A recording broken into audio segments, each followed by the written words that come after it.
இன்னைக்கான வீடியோவில் என்ன நடக்கலாம்னு சொல்லிட்டு பார்க்கலாம். வீடியோக்குள்ளே போகிறதுக்கு முன்னாடி நம்ம சேனலை லைக் அண்ட் சப்ஸ்கிரைப் பண்ணிவிட்டு கொஞ்சம் சப்போர்ட் பண்ணுங்கள். வாங்க இப்போ வீடியோக்குள்ளே போகலாம். எபிசோட் ரொம்பவே பரபரப்பாக போய்கிட்டு இருக்கு. நம்ம சாமுண்டீஸ்வரி சந்திராவை கூட்டிகிட்டு போயிட்டு தாலி வாங்க போகிறாங்க. உடனே தாலியை செலக்ட் பண்ணிட்டாங்க. அப்போ தான் சந்திரா கேட்குறாங்க, என்னக்கா இவ்வளோ சீக்கிரம் தாலியை செலக்ட் பண்ணிட்டா அப்படிங்கிற மாதிரி கேட்க, அதுக்கு சாமுண்டீஸ்வரி சொல்கிறாங்க, ஆமாம் சந்திரா, எப்படியாவது ரேவதிக்கும் மருத்துக்கும் கல்யாணம் பண்ணி வச்சிடணும். அது ஒன்று மட்டும் தான் என் மைண்டில் ஓடிக்கிட்டு இருக்கு. சீக்கிரமா அந்த மாலையில் இந்த தாலியை யாருக்கும் தெரியாமல் வச்சு எப்படியாவது கல்யாணத்தை முடிச்சிடணும் அப்படிங்கிற மாதிரி சாமுண்டீஸ்வரி சந்திராவை கூட்டிகிட்டு போகிறாங்க. இந்த சைடு சூரியகலா கிட்ட கேட்குறாங்க, என்ன சூரியகலா நீ போட்ட பிளான் எல்லாமே ஒர்க் அவுட் ஆகும்ல அப்படிங்கிற மாதிரி கேட்க, அதுக்கு சூரியகலா சொல்கிறாங்க, நீங்கள் எதுக்குமே கவலைப்படாதீங்க அத்தை, அவன் நாளைக்கு போலீஸ் ஸ்டேஷனில் இருப்பான், நீங்கள் எதுக்காக கவலைப்பட்டு இருக்கீங்க, வாங்க நம்ம கல்யாணத்துக்கான வேலையெல்லாம் பார்ப்போம் அப்படிங்கிற மாதிரி சூரியகலா சொல்கிறாங்க. இந்த சைடு நம்ம மயில் வாகனம் ரோகிணி இவங்களோட நடத்தையெல்லாம் பார்த்துட்டு ரொம்பவே சந்தேகப்பட்டு இருக்காங்க. ரோகிணி கிட்ட சொல்கிறாங்க, மயில் என்னம்மா ரோகு, உன் அம்மாவை பார்க்கும்போது எனக்கு என்னமோ டவுட்டாக இருக்குது, அவசரமாக எங்கேயோ போயிட்டு வராங்க, கையில் மாலையும் கையுமா இருக்காங்க, ஒன்றுமே புரியலையே, இவங்க எனக்கு என்னமோ கல்யாணம் பண்ணி வைக்க போகிறாங்களோன்னு தான் தோணுது அப்படிங்கிற மாதிரி சொல்ல, இதை கேட்ட ரோகிணியும் மயில் வாகனம் கிட்ட சொல்கிறாங்க, ஆமாங்க ஏற்கனவே என்கேஜ்மெண்ட்டை வந்து திடுதுப்புன்னு தானே ஏற்பாடு பண்ணாங்க, அதே மாதிரி கல்யாணத்தையும் நம்மளுக்கு தெரியாமல் கூட பண்ணி வச்சிருவாங்க, அதனால நம்ம கொஞ்சம் உஷாராக தான் இருக்கணும் அப்படின்னு சொல்லிட்டு நம்ம ரெண்டு பேருமே பேசிக்கிட்டு இருக்காங்க. இந்த சைடு நம்ம ரேவதி வந்து காந்தியோட ஆஃபீஸ்க்கு போயிட்டு அந்த கேபினுக்கு பக்கத்தில் இருக்கிற கபோர்டை பார்க்குறாங்க. அந்த கபோர்டுக்குள்ள லட்சமாக பணம் இருக்கா. அதை பார்த்ததுமே நம்ம ரேவதிக்கு ஒன்றுமே புரியல, என்னது சார் இங்கெல்லாம் பணத்தை வைக்க மாட்டாரே, எப்படி இங்கே பணம் வந்துச்சு, எனக்கு என்னமோ இந்த பணத்து மேலே சந்தேகமாக இருக்கா அப்படின்னு சொல்லிட்டு அந்த பணத்தை எடுத்து வச்சிடறாங்க.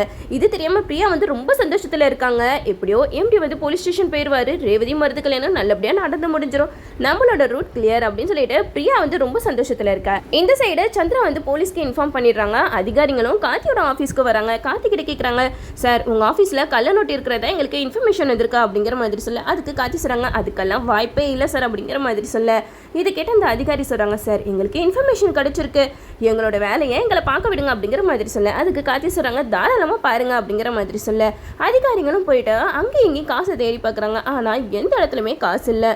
இதை பார்த்ததுமே அந்த அதிகாரிகளும் கார்த்திகிட்ட சொல்கிறாங்க, சார் நாங்கள் எல்லா இடத்துலையுமே சர்ச் பண்ணிட்டோம், ஆனால் அவங்க சொன்ன மாதிரி எந்த கள்ள நோட்டுமே இல்லை, சாரி சார் ராங் இன்ஃபர்மேஷன் அப்படின்னு சொல்லிட்டு அவங்கெல்லாம் போயிடுறாங்க.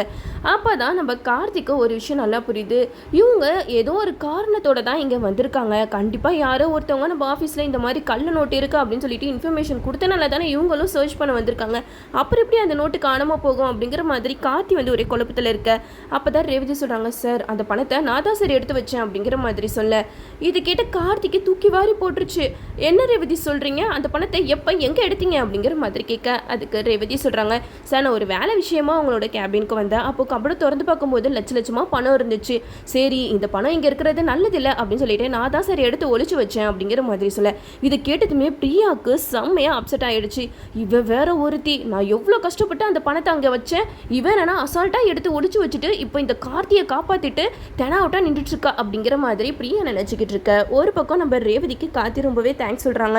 ரேவதி நீங்கள் எவ்வளோ பெரிய வேலை பண்ணியிருக்கீங்க தெரியுமா, உங்களுக்கு நான் ரொம்பவே நன்றி கடன் பட்டிருக்கேன், நீங்கள் மட்டும் இந்த பணத்தை ஒழிச்சு வைக்காமல் இருந்திருந்தீங்கன்னா கண்டிப்பாக இன்னொரு நிலைமை என்ன இருக்குன்னு தெரியல அப்படிங்கிற மாதிரி சொல்ல, அதுக்கு ரேவதி சொல்கிறாங்க, சார் அப்போனா இந்த ஆஃபீஸ்லேயே யாரோ ஒருத்தவங்க உங்களுக்கு எதிரி இருக்காங்க, அவங்க தான் நீங்கள் எப்படியாவது இந்த போலீஸ்கிட்ட மாட்டணும் அப்படின்னு சொல்லிட்டு இப்படியெல்லாம் உங்களை மாட்டி விடுறதுக்கு பிளான் பண்ணிக்கிட்டு இருக்காங்க, அவங்க யார் என்னங்கிறத சீக்கிரமாக கண்டுபிடிங்க அப்படிங்கிற மாதிரி சொல்ல, இதை கேட்ட கார்த்தி சொல்கிறாங்க, கண்டிப்பாக அதையும் நம்ம பார்த்துருவோம், ஏன்னா ஏற்கனவே உங்களுக்கு லவ் லெட்டர் எழுதின மாதிரி யாரோ உங்கள் டேபிளில் லெட்டர் எழுதி வச்சுருக்காங்க, இதெல்லாம் பண்ணது கண்டிப்பாக ஒரே ஆளாக தான் இருக்கணும், எனக்கு யார் இந்த ஆஃபீஸில் எதிரிங்கிறது தான் எனக்கு தெரியல அப்படிங்கிற மாதிரி சொல்ல, இது கேட்ட இளையராஜா சொல்கிறாங்க, மாப்பிள்ள இப்போ தான் உங்களுக்கு தெரிஞ்சிச்சுல, இனிமேட்டு நம்ம உஷாராக இருப்போம், அது யார் என்னங்கிறத கண்டுபிடிச்சி சீக்கிரமாக அவங்கள உண்டு இல்லைன்னு பண்ணணும் அப்படிங்கிற மாதிரி சொல்லும்போது நம்ம பிரியாவுக்கு கண்ணு மொழியெல்லாம் வெளியில் வந்துருச்சு. அவங்களால என்ன பண்ணுறதுனே தெரியல, என்ன ரியாக்ஷன் கொடுக்குறதுன்னு கூட தெரியல. பிரியாவுக்கு மண்டை மூலையெல்லாம் குழம்பி போயிடுச்சு. இப்போ சாமுண்டீஸ்வரி மேடத்துக்கு மட்டும் இது தெரிஞ்சிச்சுன்னா அவ்வளவு தான் என்னைய என்ன பண்ணுவாங்கன்னே தெரியல அப்படிங்கிற மாதிரி பிரியா ஒரு பக்கம் ரொம்ப யோசிச்சுட்டு இருக்க.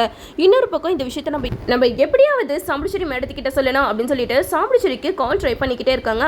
ஆனால் சாமுண்டீஸ்வரிக்கு கால் வந்து போகவே மாட்டேங்குது, நாட் ரீச்சபிள் அப்படின்னு தான் வருது. உடனே நம்ம பிரியாவுக்கு என்ன பண்ணுறதுனே தெரியல. இப்போ நம்ம என்ன பண்ணுறதா, அவங்க என்னன்னா இன்னொரு கார்த்தி போலீஸ் ஸ்டேஷனில் இருப்பான் அப்படின்னு சொல்லிட்டு அவங்க வேலையை பார்க்க ஆரம்பிச்சிருவாங்களே, திடீர்னு எம்டி போய் அங்கே கோயிலில் நின்றாருனா அப்புறம் சீனே மாறி போயிடுமே அப்படிங்கிற மாதிரி பிரியா ரொம்பவே பயத்தில் இருக்காங்க. இன்னொரு பக்கம் நம்ம ரேவதி வந்து கார்த்திகிட்ட சொல்கிறாங்க, சார் எனக்கு கோயிலில் பரிகாரம் பண்ண போகிறாங்க, அதுக்காக பெர்மிஷன் வேணும் அப்படின்னு சொல்லிட்டு கேட்க, அதுக்கு கார்த்தி சொல்கிறாங்க, என்ன பரிகாரம் அப்படிங்கிற மாதிரி கேட்கும்போது நம்ம ரேவதி எல்லாத்தையுமே சொல்கிறாங்க. இந்த மாதிரி எனக்கு மாலதோஷம் இருக்குது, அந்த பரிகாரத்தை முடிச்சுட்டு தான் எனக்கு கல்யாணம் பண்ணணும் அப்படிங்கிற மாதிரி அம்மா சொல்லியிருந்தாங்க. அந்த பரிகாரத்தை முடிக்கிறதுக்காக தான் நான் கோயிலுக்கு போகிறேன் அப்படிங்கிற மாதிரி சொல்ல இதை கேட்டதுமே கார்த்திக்கு ஒன்றுமே புரியல. என்னது இது, இந்த மாதிரியெல்லாம் பரிகாரம் இருக்கா அப்படிங்கிற மாதிரி கார்த்தி யோசிச்சுக்கிட்டே ரேவதி கிட்ட சொல்கிறாங்க. சரி ரேவதி நீங்கள் போயிட்டு வாங்க அப்படின்னு சொல்லிடுறாங்க. ஒரு பக்கம் நம்ம மயில்வாகனம் கார்த்திக்கிட்ட ஃபோன் பண்ணி எல்லா விஷயத்தையுமே சொல்கிறாங்க. ஏப்பா அத்தை பண்ணுறது கொஞ்சம் கூட சரியே இல்லை, இந்த சின்னத்தை வந்துருச்சுல, சின்னத்தை வந்ததுலேருந்து சாம்புச்சேரி அத்தை சூரியகலா 3 பேருமே கூட்டணி போட்டுட்டு அங்கே போகிறதும் இங்கே போகிறதும் கையில் மாலையோடு தெரிஞ்சிட்டு இருக்காங்கப்பா, எனக்கு ரொம்ப பயமாக இருக்குது அப்படிங்கிற மாதிரி சொல்ல அதுக்கு கார்த்தி சொல்கிறாங்க. இப்போ தான் நான் ரேவதி கிட்ட பேசினேன். ரேவதி சொல்கிறாங்க அவங்களுக்கு ஏதோ மாலை தோஷம் இருக்குது, அதுக்காக பரிகாரம் பண்ணுறதுக்கு கோயிலுக்கு போகிறாங்களாம் அப்படிங்கிற மாதிரி சொல்ல இதை கேட்ட மயில்வாகனம் சொல்கிறாங்க. எனக்கு என்னமோ தப்பாக இருக்குப்பா, இப்படியெல்லாம் ஒன்றுமே இல்லை, எனக்கு என்னமோ ரேவதிக்கும் மருதுக்கும் கல்யாணம் பண்ணி வைக்க தான் இப்படியெல்லாம் பிளான் போடுறாங்கன்னு தோணுது அப்படிங்கிற மாதிரி சொல்ல இது கேட்ட கார்த்தி சொல்கிறாங்க. ஆமாம் எனக்கும் அதான் தோணுது, ஏன்னா இப்போ ஆஃபீஸில் பெரிய பிரச்சனையாயிடுச்சு, திடீர்னு அதிகாரிங்களாம் வந்து உங்கள் ஆஃபீஸில் கல்யாண நோட்லாம் இருக்கிற மாதிரி எங்களுக்கு இன்ஃபர்மேஷன் வந்திருக்கு அப்படின்னு சொல்லிட்டு சர்ச் பண்ண ஆரம்பிச்சிட்டாங்க. ஒருவேளை இந்த பிளானை போட்டது அந்த சாம்புச்சேரி அத்தையாக தான் இருக்கணும் அப்படிங்கிற மாதிரி சொல்ல இது கேட்ட மயில்வாகனம் சொல்கிறாங்க. சகல இதுக்கு மேலே நம்ம ஒரு நிமிஷம் கூட வெயிட் பண்ணக்கூடாது, சீக்கிரமாக போயிட்டு ரேவதிக்கு நடக்கிற கல்யாணத்தை தடுத்து நிறுத்தணுப்பா அப்படிங்கிற மாதிரி சொல்ல உடனே காத்தி சொல்கிறாங்க. மயில்வாகனம் நீங்கள் போயிட்டு மாறு வேடத்தில் உங்களை ஃபாலோ பண்ணிட்டு போங்க, கண்டிப்பாக உங்களை மாறு வேடத்தில் கண்டுபிடிக்க முடியாது, அதனால என்ன நடக்குது ஏது நடக்குதுன்றதை எனக்கு அப்பப்போ இன்ஃபர்மேஷன் கொடுத்துக்கிட்டே இருங்க, நான் சீக்கிரமாக வந்துடுறேன் அப்படிங்கிற மாதிரி சொல்லிடுறாங்க. இந்த சைடு நம்ம மயில்வாகனமும் மாறு விஷயம்லாம் போட்டுட்டு சாம்புச்சேரியை ஃபாலோ பண்ண ஆரம்பிக்கிறாங்க. அப்போ தான் கோயிலில் அந்த ஜோசியர் வந்து நின்றுட்டுருப்பாங்க. நம்ம மயில்வாகனமும் அவங்க கிட்ட போய் கேட்குறாங்க, என்ன இங்கே ஏதோ ஒரு விசேஷம் நடக்கிற மாதிரி இருக்குது அப்படிங்கிற மாதிரி கேட்க அதுக்கு அந்த ஜோசியர் சொல்கிறாங்க, இங்கே கல்யாணம் நடக்க போகுதுப்பா அப்படிங்கிற மாதிரி எல்லா உண்மையுமே உளறிடுறாங்க. உடனே நம்ம மயில்வாகனுக்கு சந்தேகம் கிளியர் ஆகிடுச்சு. அப்போ அத்தை வந்து ரேவதிக்கு பொய் சொல்லி தான் இங்கே கூட்டிகிட்டு வந்திருக்காங்க, இதை நம்ம சும்மா விடக்கூடாது அப்படின்னு சொல்லிட்டு நம்ம மயில்வாகனமும் அந்த இடத்தையே சுற்றி வராங்க. அப்போ தான் நம்ம சந்திரகலா வந்து அந்த மாலையை சாம்புச்சேரி கிட்ட கொடுக்குறாங்க.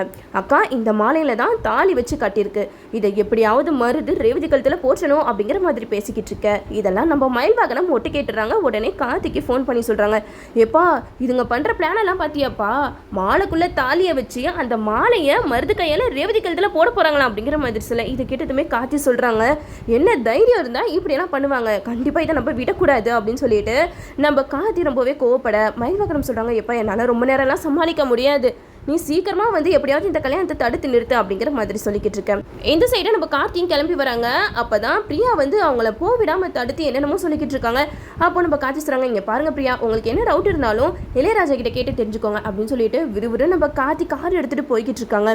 இந்த சைடு ஐயர் வந்து மந்திரம்லாம் ஓத ஒரு பக்கம் அங்க அக்னி குண்டத்துல நெருப்பு வச்சு புகையெல்லாம் மூட்டிட்டு இருக்காங்க. அப்போ நம்ம ரேவதி சொல்றாங்க, அம்மா எதுக்காகம்மா இந்த பரிகாரத்துக்கு இப்படியெல்லாம் நெருப்பெல்லாம் மூட்டிட்டு இருக்கீங்க, இது கல்யாணம் நடக்கும் போது தானே பண்ணுவாங்க அப்படிங்கிற மாதிரி சொல்ல அதுக்கு சந்திரா சொல்லுவாங்க, ரேவதி கிட்டத்தட்ட இது உனக்கு கல்யாணம் மாதிரி தான் அப்படிங்கிற மாதிரி சொல்ல இதை கேட்டதுமே நம்ம ரேவதிக்கு சுத்தமாக பிடிக்கவே இல்லை. மருதை பார்த்து நம்ம ரேவதி ஒரு மாதிரி முறைச்சிக்கிட்டே இருக்காங்க. சூரியகலா மனசுல நினைக்கிறாங்க, என்ன தைரியம் இருந்தா என் அண்ணன் அவனுக்கு பிடிக்காம போயிருக்கோம், என் அண்ணனுக்கு என்னடி குறைச்ச அப்படிங்கிற மாதிரி சூரியகலா மனசுல நினைச்சுக்கிட்டு இருக்கேன். இந்த சைடு நம்ம ரேவதி வேண்டா வெறுப்பா உட்காந்துட்டு இருக்காங்க. நம்ம கார்த்தி கரெக்டாக அந்த இடத்துக்கு வந்துடுறாங்க. நம்ம மயில்வாகனம் வந்து பின்னாடி இருந்து அந்த அக்னிகுண்டத்தில் வந்து ஏதோ ஒரு பொருளை தூக்கி போட்டுறாங்க. அப்போ புகையெல்லாம் பயங்கரமா வர ஆரம்பிக்குது. மருது கையில இருக்கிற மாலையை பிடுங்கி நம்ம ரேவதி கழுத்துல நம்ம கார்த்தி போட்டு விட்டுடுறாங்க. ரேவதியும் கார்த்தி கழுத்துல மாலையை போட்டு விட்டுறாங்க. அப்போதான் நம்ம ரேவதிக்கு சந்தேகம் வருது, அங்க என்கேஜ்மெண்ட் அப்போ கரண்ட் போச்சு, அப்போ எம்டி தான் நம்ம கையில மோதிரத்தை மாத்தினாரு, இப்போ என்னன்னா அதே எம்டி தான் இப்போ என் கழுத்துல இந்த மாலையை போட்டிருக்காரு, எனக்கு ஒண்ணுமே புரியல அப்படின்னு சொல்லிட்டு ரேவதி குழப்பத்தில் இருக்க. இந்த சைடு நம்ம கார்த்தி மாலை போட்டுட்டு ஓடிடுறாங்க. ஒரு பக்கம் மருது மட்டும் அப்படியே உட்காந்துட்டு இருக்காங்க. நம்ம சாம்புச்சேரி வந்து மருது கிட்ட கேட்கறாங்க, என்னமா பிள்ளை உங்க கழுத்துல மாலையை காணா அப்படிங்கிற மாதிரி கேட்க, அத்தை நான் ரேவதி கழுத்துல மாலையே போடல அப்படிங்கிற மாதிரி சொல்ல இதை கேட்டு ரேவதி வந்து சொல்றாங்க, அம்மா எனக்கு ஒண்ணுமே புரியலம்மா, ஆனா இவர் வந்து என் கழுத்துல மாலையை போடல, ஆனா யாரோ ஒருத்தவங்க மாலையை போட்டுட்டு டக்குன்னு போயிட்டாங்க அப்படிங்கிற மாதிரி சொல்ல இது கேட்டதுமே சாம்புச்சேரி சூரியகலா சந்திரா எல்லாருமே பயங்கர டென்ஷன் ஆகுறாங்க. நம்மளுக்கு வச்சுட்டாண்டா ஆப்பு அப்படிங்கிற மாதிரி நம்ம சாம்புச்சேரி எல்லாருமே அப்படியே செம்மையா அப்செட் ஆகி அந்த இடத்துல உட்காந்துருக்காங்க. இதெல்லாம் பார்த்துட்டு நம்ம மயில் கார்த்தி 2 பேருமே சிரிப்பா சிரிச்சுக்கிட்டு இருக்காங்க. எது எப்படியோ நம்ம கார்த்திக் வந்து அங்கே எல்லார்கிட்டையும் நான் தான் மாலையை போட்டேன் அப்படிங்கிற உண்மையை சொல்லிட்டா சூப்பராக இருக்கும். இதுக்கப்புறம் கதைக்களத்தை எப்படி கொண்டு போகிறாங்கன்னு சொல்லிட்டு நம்மளும் வெயிட் பண்ணி பார்ப்போம். ஓகே வீவர்ஸ், இந்த வீடியோ உங்களுக்கு பிடிச்சிருந்தா லைக் பண்ணுங்கள், மறக்காம நம்ம சேனலை சப்ஸ்கிரைப் பண்ணிடுங்க.